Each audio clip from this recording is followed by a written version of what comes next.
got the cornfield calm, Midwest tone, but he's spitting facts like a dog with a bone. Lanky frame, fire-haired, eyes on the case, breaking down the game and the darkest place. Sports scores to murder boards, Hoosier logic cuts like swords. From Friday lights to chalked out lines, this redhead's brain rewrites the lines. Inside the Hoosier mind, where the stories twist and stats unwind. He's a legend in flannel, mic in hand, digging deep where few can stand. From touchdowns to crime scenes raw, he's got the truth in every draw. Yeah, step in if you dare to find what's brewing inside the Hoosier mind. He'll talk Pacers, Colts, or Colts on trial. Hoosier humor with a devilish smile. He's that redhead sleuth with a box of clues. Takes your headline, breaks the news. With every stat and every scream, he's painting portraits in your stream. Don't blink, he'll tie it tight. From game night wins to murder flight. Inside the Hoosier mind, where the facts hit hard and the lines are blind. He's a ginger ninja, sleuth and slick, cracking cases play by play quick. From courtrooms to the hardwood floor, he digs for more than just the score. Tune in and don't rewind, you're deep now inside the Hoosier mind.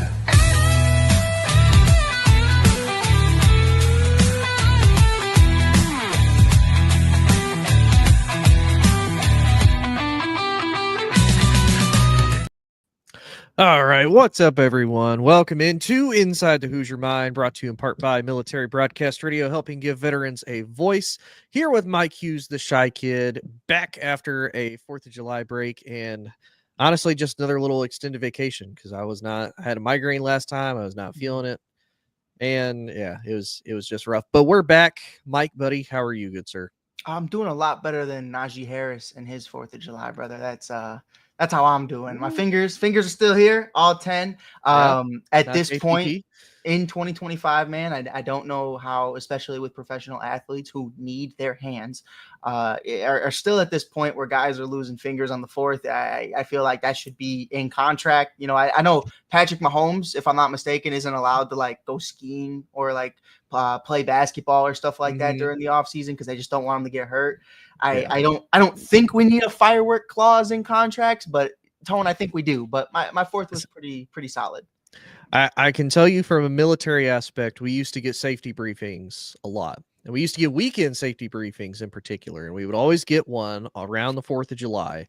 And one of those was definitely, don't be stupid with fireworks. Like a lot of times the bare basics of a military safety brief was, don't add to the population unless you intend to.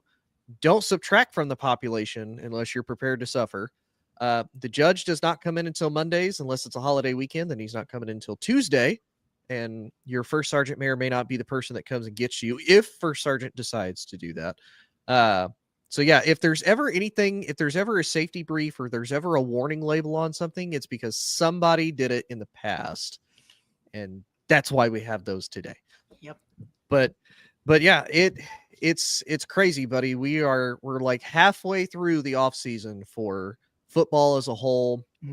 We got 6 Saturdays left until college football starts again, which I'm excited. I'm ready to go. NCAA 26 dropping, that helps quite a bit because that kind of helps, kind of get real deep, ease into that, be like year 20 of your dynasty and whatnot, and then you can you can start watching regular college football and whatnot. Guys, a 20th year senior over here inside the Hoosier Mind. It's crazy. 20 national titles with LSU, undefeated, never taken a L. Stenson Bennett going wild. Transferred to 8 junior colleges. I have 9 PhDs. But nonetheless, though, buddy, there is a little bit of some drama though because it is the off season. I feel like the deeper you get into it, the more the drama stirs because everybody's getting restless before the season starts and whatnot. And that's when all the juicy stuff happens. So the biggest one being the Bengals first round pick out of this previous draft, Shamar Stewart out of Texas A&M. drafted number 17th overall this past April with the Bengals, still has not signed his rookie contract. Now, from my understanding, from everything that I've read, it's the verbiage in the contract. And again, if everything I read and understood is true, and if anybody knows a little bit better or deeper, please feel free to correct me. It's essentially, if anything was to happen to him as far as like injuries go, depending on how good or how bad it is, they could potentially have an escape as far as paying him his money that he's owed. Mm-hmm. Now, the weird thing, no, not the weird thing, but the benefit of a lot of these rookie deals is a lot of the money is guaranteed up front. Yep. Now, the bad part for Shamar Stewart is he got drafted to an organization who, unfortunately, is a lot like Jerry Jones, very stingy and stringent about giving up money as far as two sides go. So the Bengals owners are not a fan of it. So he still hasn't signed. And there's rumors and potential that he could even try to return back to Texas A&M for this coming season. Now, obviously, he would have to fill out a waiver. There's a little bit of a lawsuit process he'd have to go through with the NCAA. And it may not completely end up going well for him, because if he does that, there is a potential that he could that completely threw me off. I don't know why that little change up there just threw me off. I don't know if you saw that. I saw it. Completely threw me off. I didn't see it. Oh, I saw it. But nonetheless, though, it's bad because if it doesn't go through and he tries to forego football, he could re-enter the draft next year. But what will that do to his draft stock if he does? Because you've already been drafted this past season. You didn't sign the contract because of issues and disputes. Are you going to be labeled as, a problem? And then on top of that, where are you going to be drafted in the future? Because do people still consider you a first round talent? Because you may or may not have to sit out for an entire year before you do anything. And this is kind of how you're portraying yourself. Not saying that Shamar's in the wrong, right? But that's just the potential. And I know you brought up too, there's only one second round pick that has even signed his contract so far this offseason across the entire league. Only one second round pick. Yeah. So Mike, buddy, I'll kind of pitch the first question to you, and you kind of tell me what you think. Do you think this is more on the athletes themselves, as far as now that they have NIL, there's a little bit more flexibility in their say of where they want to play, what they want to do, or, and the second part is where I'm kind of leaning more towards, do you think it's the agents, and I'm even going to say agents because I don't know how many of them are legitimate agents or not. Who's just an uncle? Right. Is it family members that are giving these kids bad advice, and they're not giving them what's truly going to set them up best for success, as far as, look, this is what you need to negotiate. This is what you need to fight and work for. Do you think it's something like that with some of these kids being kind of steered the wrong direction? Because I know we talked a little bit about it as far as the NBA goes, with Bailey for the Jazz, as far as him not showing up at all. And it's like, all right, well, that agent isn't exactly doing him the biggest of favors either. So what's your thought on now kind of really all of these collegiate athletes coming into these professional leagues? In a sense, it kind of seems either really misled or they're like really entitled. One of the two.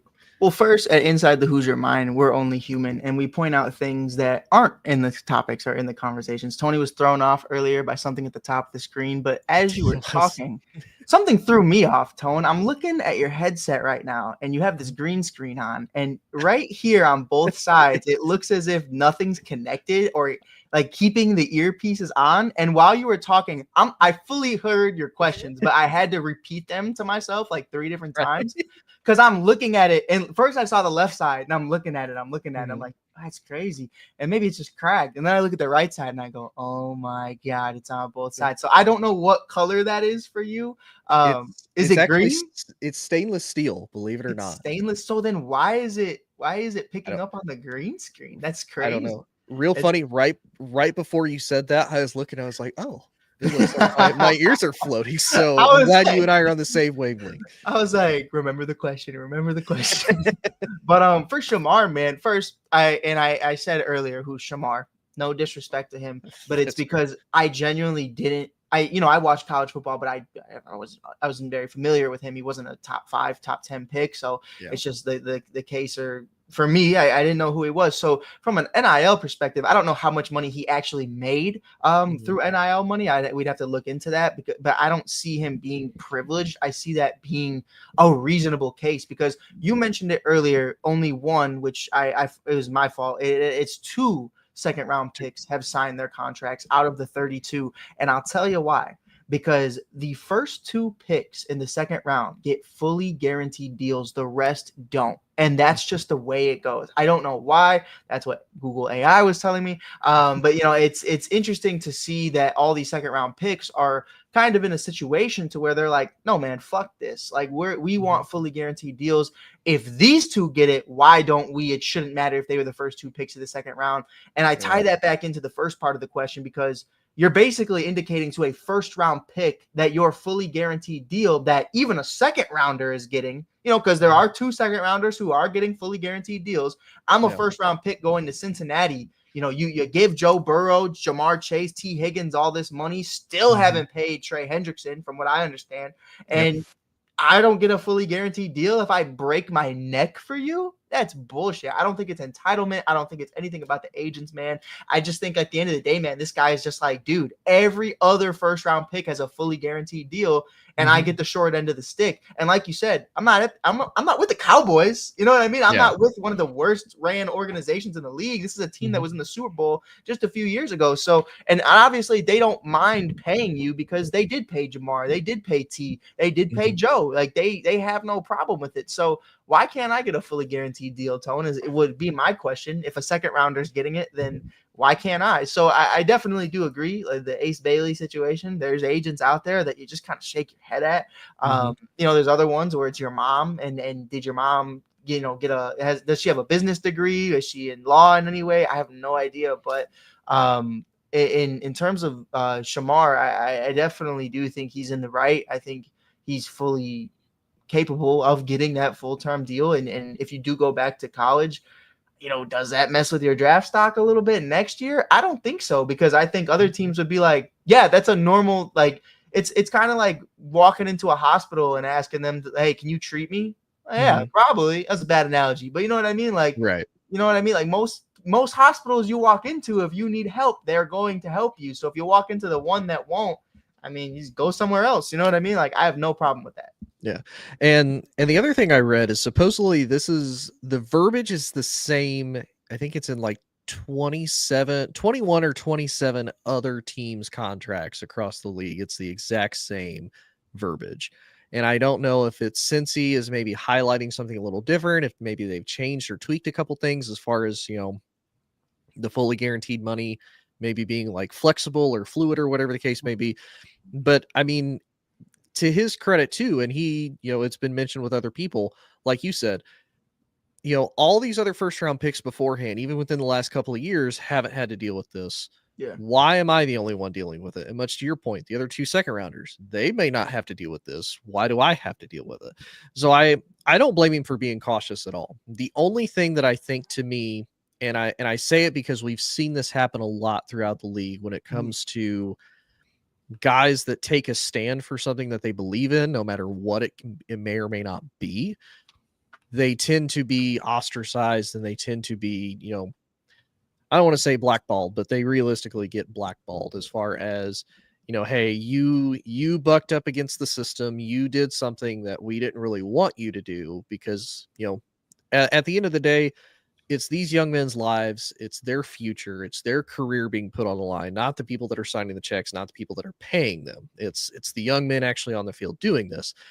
And the thing that kind of worries me is if you try to go back to college, and now if college works, you can at least through NIL and whatnot, you can potentially get back quite a bit of money. Sure. And the reports are is he's been seen back at College Station down there in Texas, working out the facilities. Now he's not doing team workouts because that's not allowed at the current moment, but he is allowed to be there. There's a lot of reports that NFL players do that before they move to their respective cities and whatnot. They'll still go back to college. They'll get their workouts in and whatnot, using the facilities. I've never heard of that being a huge issue before. But then the other thing too let's say you are able to play in college, you're able to do that, go through it, and then you're potentially able to be drafted again. Cincy still potentially holds your draft stock rights, so you may be having to go back to Cincy. Now there is according to, let me make sure I read it correctly. According to MSN.com, so if Stewart were tried to play again, he'd have to take legal action against the NCAA in order to get his eligibility back. Which the NCAA has lost quite a few battles, so it could potentially be there. But the Bengals would retain his draft rights if he returned, although he could potentially get that worked around as far as a court battle goes if he wants to really do that. If he were to forgo football entirely, he would be able to then re-enter the draft next year, where every team except Cincinnati would be able to draft him. So again, to me, the only thing that makes me worried is because if we know anything about NFL teams and especially NFL owners, they're like this. They stick together no matter what, through thick and thin.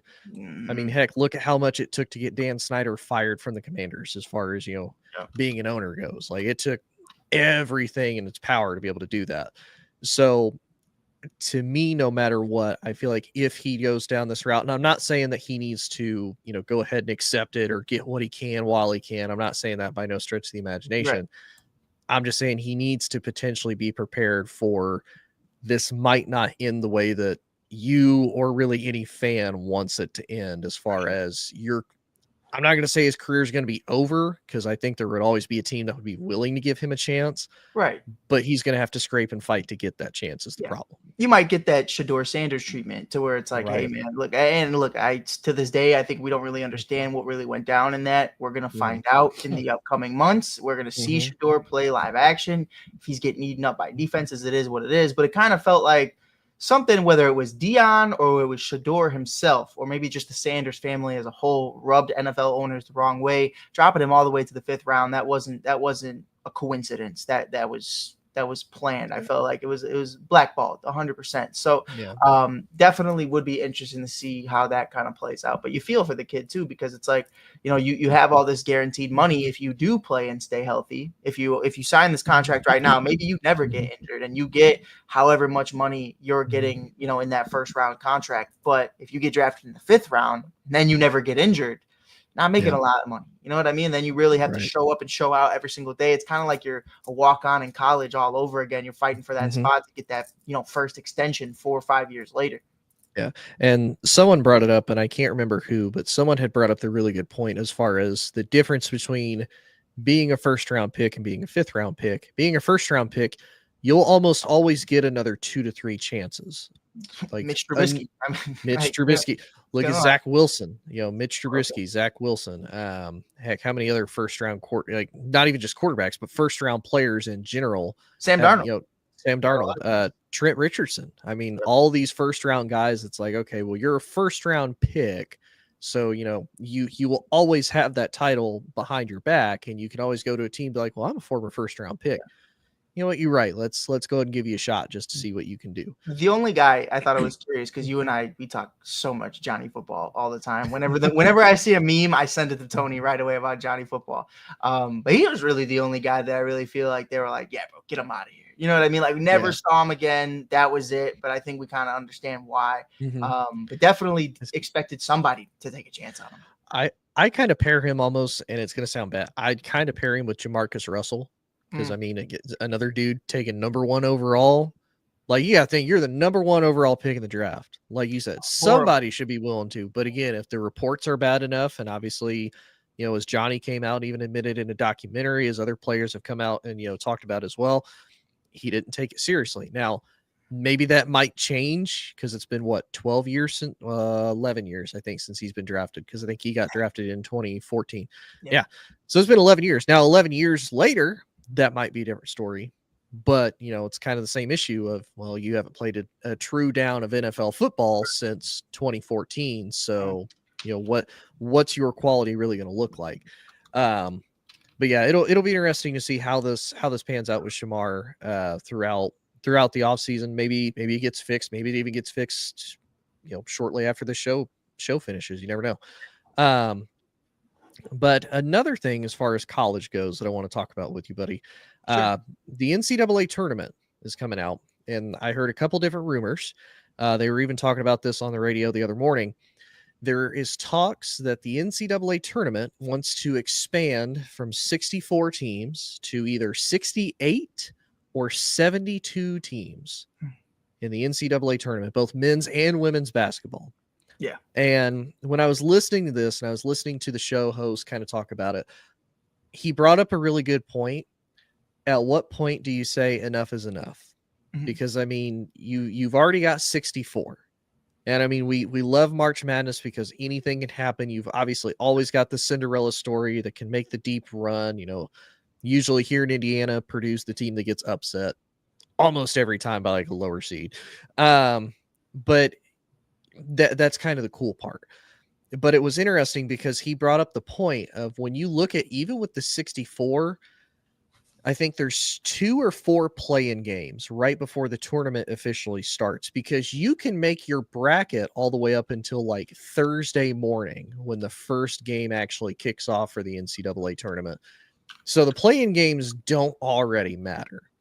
And essentially what this would do is this would create more play-in games, if I'm understanding correctly, and it gives a chance for other small schools that maybe didn't make the tournament to potentially get there. But again, I mean, at what point are you like, it kind of enough is enough? I mean, you've typically got about half of each conference. The Big Ten already has 18 teams. The SEC is 16. The Big 12, I believe, also has 14 or 16 teams in it. Then, of course, you still have the Big East in college basketball. You have the A-10. Like, you have so many other D1 subdivisions in college basketball than you do in football. Right. Like, when do you sit there and say, okay, we don't really need the 14th best team in the Big Ten in the tournament? Because at that point, could they potentially make a run? Absolutely. But will we have probably seen something in between there? Will they have potentially made a couple statement games that probably even get them into the tournament to start with? Yes, but I don't think that's going to make a huge difference moving forward if they try to expand it to 72. But what's your thoughts on it, buddy? Because I mean, I don't know how much you follow college basketball. I know we're getting you into college football pretty well, and I know you're rocking with old Rocky Top. Yes, but sir. What's your thoughts on at least college basketball for both men's and women's wanting to expand even more? Yeah, well, look, I'm gonna completely push the men to the side right now. I don't really, it's a conversation we could talk about later on, but because of the draft and everything, it makes more sense now. If you're expanding these teams, obviously it's gonna go into mid-April, maybe late April for this entire tournament. Now, I remember 2024, prior to the Chicago Sky drafting Angel Reese and Camila Cardoso, I was at Wrigley Field in a rain delay. I believe we were playing the Dodgers, and the giant Jumbotron is playing the national championship between South Carolina and the Iowa Hawkeyes. Now, the problem with this is that was April 7th, 2024. I was trying to see Shohei Ohtani. I wanted to see everybody in LA.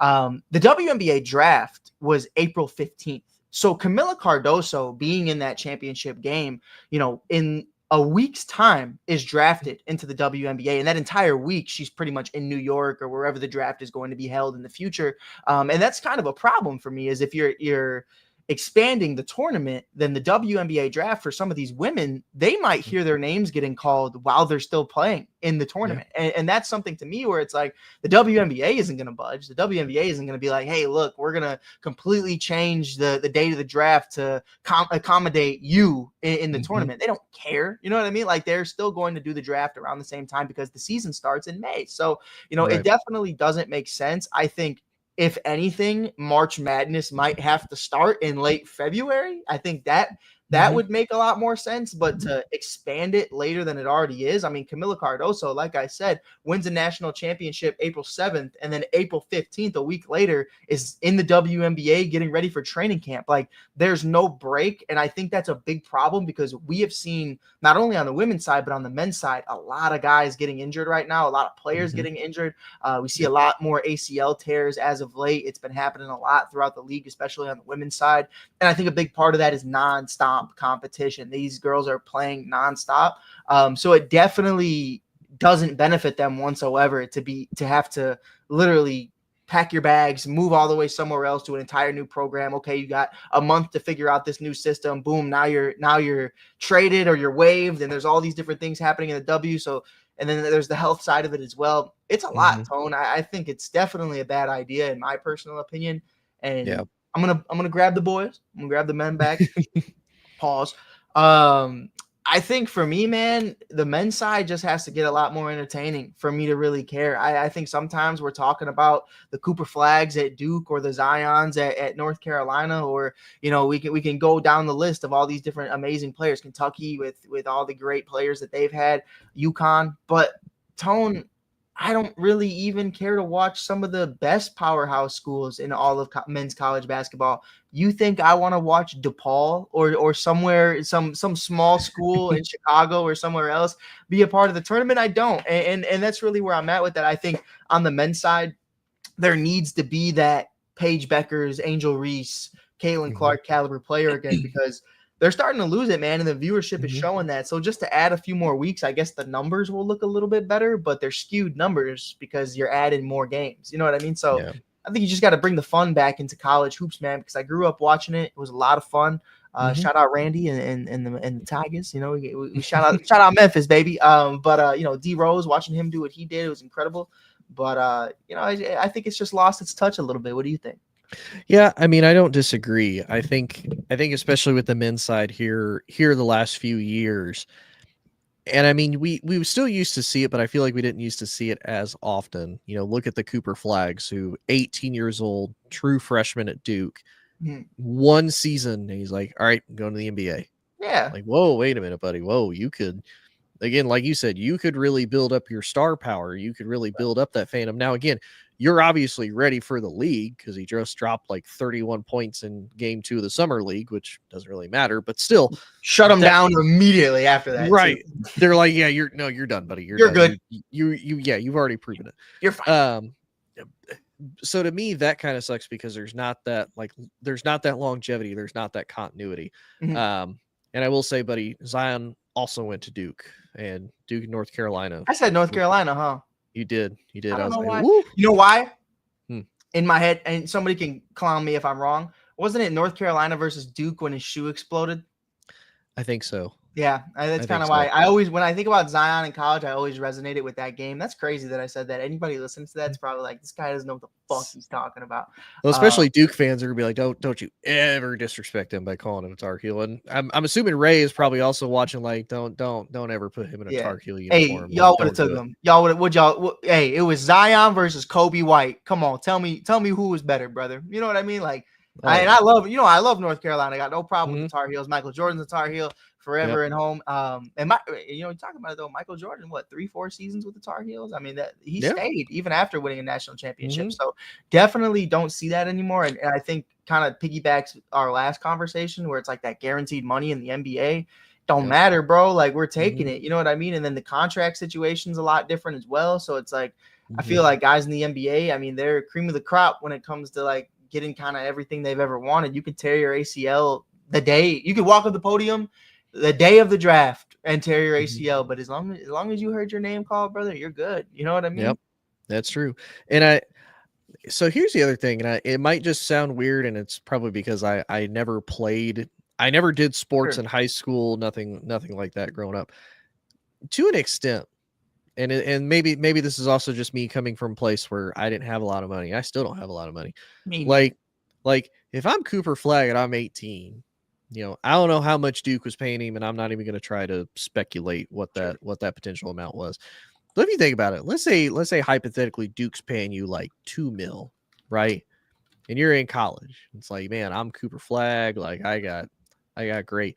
And then you look at somewhere, that has a whole lot of boosters. It's willing to spend a whole lot of money as far as, basketball and whatnot goes. So you look at Baylor, you look at Kansas, and they're like, hey, we'll pitch you like, $3-4 million. You come play with us, try to get us a national title. Okay. Then you go there. No, and this is even including all the brand deals. Like, I know he has a deal with New Balance or Reebok? New Balance and Fanatics.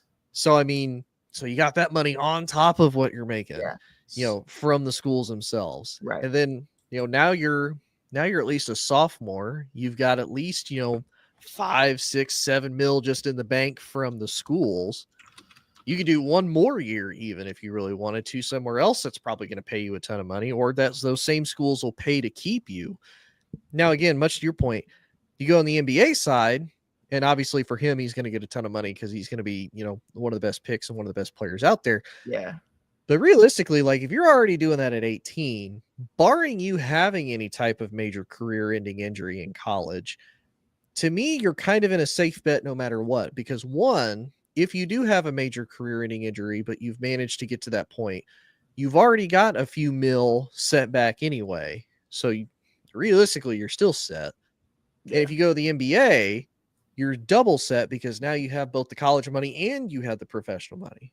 But I mean, that's just kind of my thought of it. But I do agree. I think with the men's side, what kind of makes the men's side almost less entertaining, but entertaining at the same time, is the amount of parity that's in the men's side, because we don't have, like on the women's side, you don't have the UConns, the South Carolinas, the Tennessees, the Ohio States. If I remember right, Indiana did really well last year for them. Maryland did really well. LSU, you don't have those side. You don't have that on the men's. Like Florida kind of went all in, won the national title.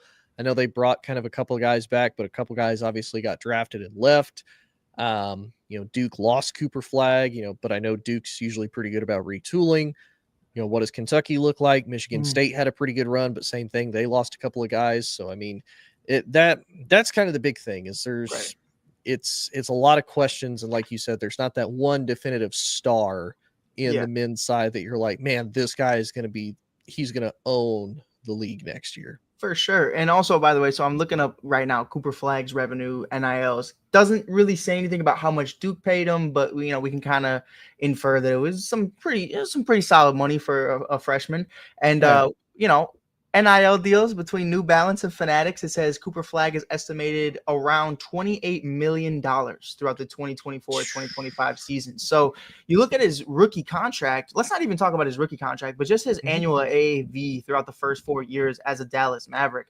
You're looking at $13.8 million his rookie year, 2025-2026 season, $14 million, $14.5 million in his second year, $15 million in his third, and $19 million in his fourth year. Then he becomes a restricted free agent, not even an unrestricted free agent, a restricted free agent. So that's when the salary matches and they can match the contracts all happen. It's a whole different ball game. But you're looking at a double amount of rookie salary for Cooper Flag if he would have just stayed in college. And with New Balance and Fanatics and whatever else comes with that, it definitely does interest me when we have these types of conversations, because if you really want to build your brand, I think the best way to do it is through college hoops. You're really trying to make a dynasty over there at Duke. And the only way you can really do that is just continuing to play with each other every single day. You hear Kevin Durant talk about like, hey man, look, I don't care what country it is. I don't care how long you guys play together. Like, we're Team USA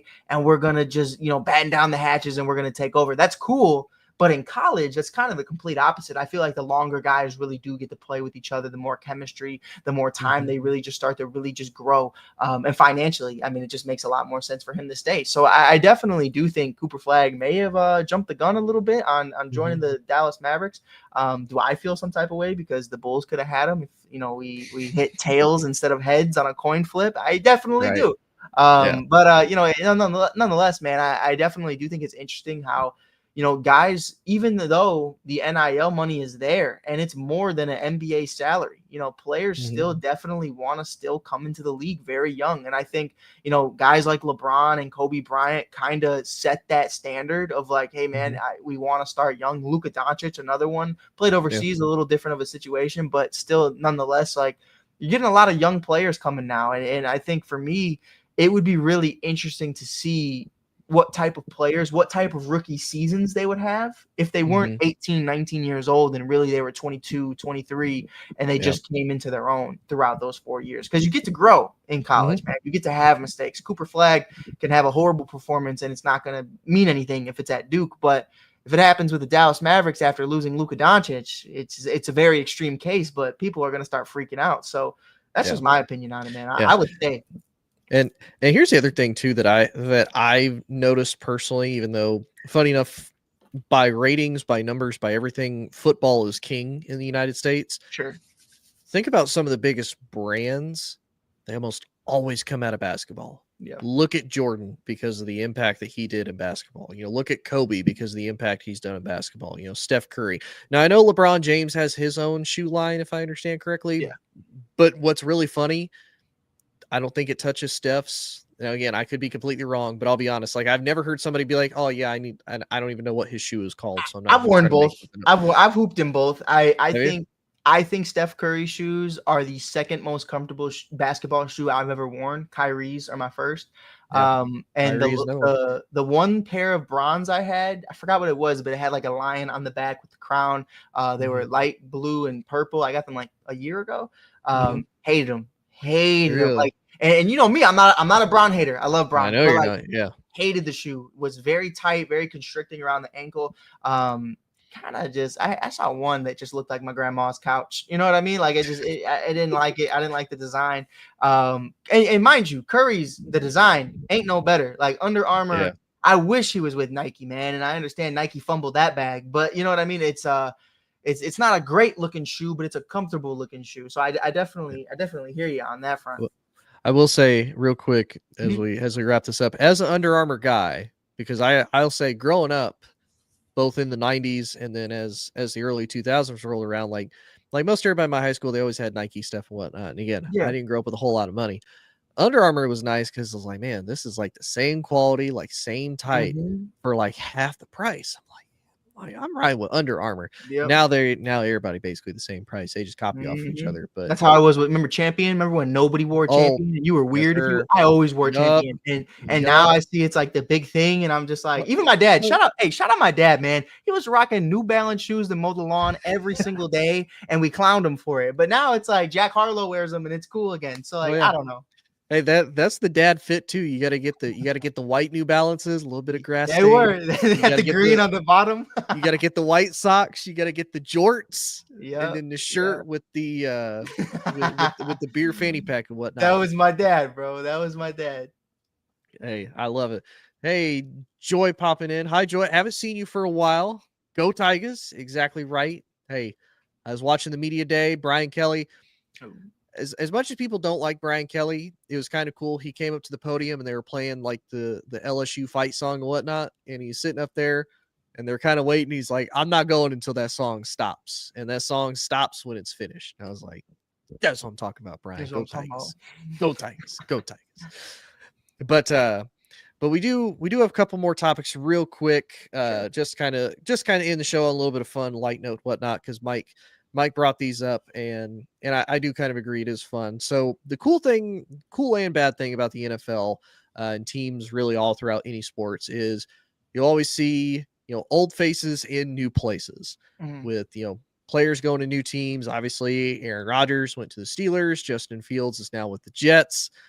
All of these different crazy moves. Mike, and it doesn't even have to be current. It can be all time. Who was a player that you saw just in a different jersey and you're like, man, no, it don't look right. Like, don't wear that jersey, man. Just don't do it. Yeah, for sure. I thought all night about it because I knew we were going to do this topic. Recency bias is Justin Fields, man. Like you felt like he was going to be the guy when he was in college, whether he was going to be a Bear or not. Like I was like, Justin Fields is going to be one of those guys. So the fact that he ended up in a Bears uniform, how ecstatic I was about that. So it really did hurt to see him rocking the Pittsburgh black and gold. But man, the one that really just hits home, and this is just a Chicago thing in general. It doesn't just have to be football. Like we could talk about Patrick Kane in a Red Wings jersey. We could talk about Derrick Rose in a Knicks uniform. But for me, man, and it doesn't matter which one it was, whether it was Atlanta, whether it was the Ravens or Seattle, Devin Hester not wearing a Chicago Bears uniform from start to finish definitely did hurt. Now he's in the Hall, and obviously he's got that Chicago Bears look for his statue, which I love. But Devin Hester not being able to break the all-time record with the Chicago Bears, I believe he broke it with the Atlanta Falcons, if I'm not mistaken. Sucked, man. It sucked because it didn't make any sense, and it was just something that I feel like should have been a Bear for life, never seen in another uniform. But who's yours, man? So I got a couple for actually, I got three. Okay. Three. Yeah, I'm a little extra. I'm gonna do three. That's perfectly fine. I love these talks. One of them, honestly, he never even I don't think there's any pictures of him that exist in it because honestly, I don't think he ever wore it. So I don't know if he truly counts, but technically Brian Urlacher did sign a 1-day contract and retired with the Packers, which I'm like, yeah, that was just like a fuck why? you to the It was, but it's also one of those like, I know you didn't wear it, but you're the most recent like Papa Bear. Like you are the face of the Chicago Bears. Like when you see that. You got the jersey right behind me. Right above you. The next one, he wasn't really a Bear for long, so if you don't want me to include him, I can take him out. I remember when Greg Olson got traded to Carolina. Big deal. I was like, and then you like see his whole career, like how great he was. I'm like, why did y'all do that? Like, why did you trade Greg? Another one you could probably tie in with that, Matt Forte. In that Jets uniform? Yep. Yep. Not the same. I was at his last game as a Bear. I think I've told you that before, right? I don't think I have. It was Megatron's last game and Forte's last as a Bear is pretty cool. But a one that I let's roles are reversed a little bit. I kind of wanted to throw this one to you. Who was someone that kind of was a rival to the Bears that joined the Bears that you were really excited about? Like Jared Allen wearing a Chicago Bears uniform to me. And my mom loved Jared Allen. So like it was like really cool. And he was like, I'm gonna ride off into the sunset after this season. I was like, that he did. Mm-hmm. He did. A rival. I don't know if I'd really consider him a rival, and it kind of ties back in with the first one. Like obviously, like Julius Peppers was a Panther. Like he was drafted with the Panthers. He ended his career at the Panthers. But I mean, he was nasty on the Bears for a hot minute. And just like Brian, he went straight to Green Bay. He went straight to Green Bay. Didn't get it. That one pissed me off too. That was like an honorable mention, but like I just whatever. Peps was Pep. It was really about Briggs. It was really about Urlacher for me. Peps was just kind of like there. Like you said, I think of him as a Panther before I think of him as a Chicago Bear. Yeah, but I will say, he was with the Panthers for a while. Then he was with the Bears for a hot minute. He was still solid. Yeah, very solid. I will say for Indy wise, hurt a lot of Colts fans when old Peyton went to Denver. That hurt a lot of Colts fans. That one hurt a lot of people.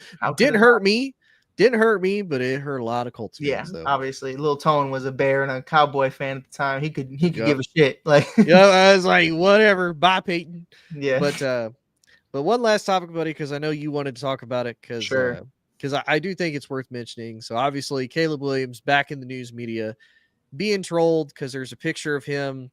He's looking clean. He's got like the flower. But he's got his nails painted. Now I'm colorblind, so to me they look like a light blue. If I'm wrong, correct me. They're light blue. They're light blue. Okay, but people are trolling him because his nails are blue and whatnot. And obviously, they've trolled Caleb for that all throughout college, all throughout the pros and whatnot. They talk about if he's fruity, zesty, whatever the case may be. So, Mike, I'm gonna turn the mic over to you as far as your thoughts on them trolling and clowning Caleb. Yeah, look, man, I kind of just wanted to address it like one time this season because I'm not going to be talking about it all year. Didn't talk about it last year. I dig it. I think it fucks. I think it's cool, man. I personally don't paint my nails. Irish Italian kid, it's just like that's not the way we do things. But I respect it. You know what I mean? Because like what bothers me the most, man, is seeing some pretty insanely inappropriate comments about Caleb Williams on social media from grown men who praise the 90s, but then a guy like Dennis Rodman who three-peated with the 90s Bulls and, was with Madonna and was with all these, Carmen Electra and all these incredible women throughout history. And, Dennis did the same thing. Dennis wore dresses. I remember Dennis wearing a wedding dress. I remember Dennis dyeing his hair, painting his fingernails. He's got the giant hoops in his nose. He's got the tattoos, everything. And people love Dennis Rodman. And you got all these guys praising the 90s, but then completely forget about the quarterbacks that came before us. Like, Jim McMahon used the punky QB, showed his ass to a helicopter one time when they were trying to find out if he was going to play that week. I think he had a bruise on his butt or around his butt. So he just whipped out his butt during practice and the news helicopter saw it. Like I think we're very quick to forget, like, there's so many people in history who went this way. I mean, you look at the band Kiss, they wore makeup, but I bet you Kiss is hooked up with 100 times more girls than the average American man will ever. So it's kind of just weird to me when a grown man is questioning the way another man dresses or looks. It's kind of weird to me. I don't know. It's just me, Tone. I don't know how you feel about it. I could care less what he wears. I'm going to be honest. For me, it's one of those, as long as you are free to do whatever you want to do, as long as you don't infringe or stop somebody else from doing what they want to do. Right. I don't really care what you do. Now, if you're doing something inappropriate, if you're doing something either age-wise that's illegal, or you're doing something that is making other people, I don't want to say uncomfortable, because I'm going to be honest, I feel like people get uncomfortable about all sorts of ridiculous shenanigans. If you're doing something that's physically harming someone, or, you know, if you're saying something that is truly derogatory, that's a problem. Yeah. Because I mean, it's 2025. Let people be who they want to be. Again, as long as they're respectful, as long as they're living their life, it ain't bothering you. You know, it ain't bothering you. Then don't worry about it. Let them be them. Let them live their lives and whatnot. So I mean, if those orange painted nails are holding up the Lombardi Trophy in the next 3 years, Tone, do you think they're going to be singing the praises? I bet those same people paint their nails too. That's what I'm saying. I'll tell you this. If we win a Super Bowl with Caleb Williams, I will go to the parade with orange and blue painted fingernails, bro. I don't care. Like, that's fun, bro. Like, that's a part of, like, who he is. And I think it's super cool, man. And, like, I don't know, man. I just think it's weird when a grown man cares what another grown man's wearing or doing. Like you said, man, hey, when he snaps the ball, as long as those fingers can still grip that ball and sling that perfect spiral, I don't care, brother. I don't care. Like, you know, if it hits the fingernail and then the ball like fumbles, like, and okay, then we can have a whole conversation a different day. But it ain't bothering nobody. Or we have a little Brady, you know, deflating from the nails or whatnot. Oh, I wouldn't mind. But we'll end the show on that. But I appreciate you coming on with me, buddy, and talking about this. We'll be back next week for hopefully a little bit more. Maybe there's a little bit more off-season drama. We'll find out. But everybody have a good night. Everybody have a good week, and we will see y'all next time. Ladies and gentlemen, thank you for tuning in to Military.